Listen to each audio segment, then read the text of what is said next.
దేవుని ఇష్టానుసారముగానే నడుచుకున్నట్లు. దేవునికి ఒక ఇష్టం ఉంది, ఆ ఇష్టాన్ని నెరవేర్చదన్న తన కుమారుడు వచ్చాడు. దేవుని ఇష్టాన్ని నెరవేర్చడానికి మనమందరం ఇక్కడికి వచ్చాం. దేవుని ఇష్టం ఏంటంటే భూమి మీద నువ్వు సుఖంగా బ్రతుకుతూ దేవుణ్ణి కూడా సంతోషపెట్టుడు. నువ్వు సంతోషంగా బ్రతకటమే కాదు, దేవుణ్ణి కూడా సంతోషపెట్టి బ్రతకటం అనేది ఒకటి ఉంది రూల్ భూమి మీద.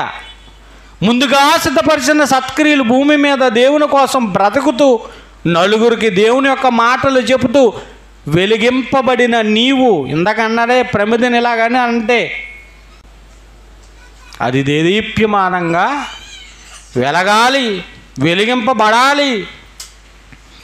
అది మంచం కింద కొంచెం కింద కూడా దీపస్తంభం మీదనే వెలుగుచ్చినట్లు మీ బ్రతుకులు సంపూర్ణంగా క్రీస్తుని ప్రతిబింబించే.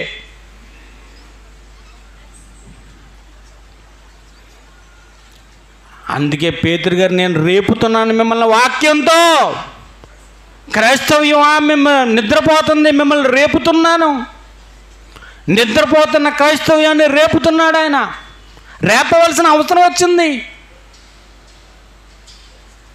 లోక మర్యాదను, లోక పారంపర్య ఆచారాలలో మీరు కొనసాగకండి.